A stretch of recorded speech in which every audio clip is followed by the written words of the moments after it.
Welcome to Kenton's videos. Enjoy the video. In this video, I will show how to make the best pickled onions. Start by slicing onions thinly and sterilizing jars before preparing the brine. I will guide you through simple brine ratios, quick flavor additions, and timing to keep onions crisp and tangy.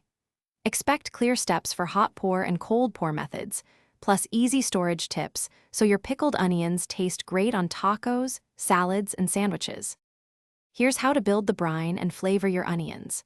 Combine vinegar, water, and salt, then add sugar for balanced acidity and sweetness. Experiment with spices like peppercorns, bay leaf, coriander, or chili flakes to suit your palate. I suggest tasting and adjusting sugar or salt in small increments to avoid overdoing it. We'll also cover how aromatics change the final flavor and when to add herbs for freshness and balance.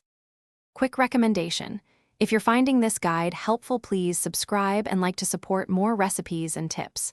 On another note, these leak-proof containers make meal prep and storing pickled onions effortless and mess-free. They seal tightly, stack neatly, and fit easily in the fridge for grab-and-go snacks or lunches. Check the description for the link and other deals I like. Thanks for the support. Now let's get back to the video. Next, we'll cover techniques and timing for perfect pickles. Hot pour gives fast flavor penetration, and a few minutes of heat softens onions slightly. Cold pour preserves crunch and suits delicate herbs or garlic added later. I'll explain how long to wait before tasting, from 30 minutes to overnight, depending on slice thickness and desired bite. You'll leave jars refrigerated for weeks or process for shelf stability if you want long-term storage. Thanks for watching. Consider subscribing if we helped you.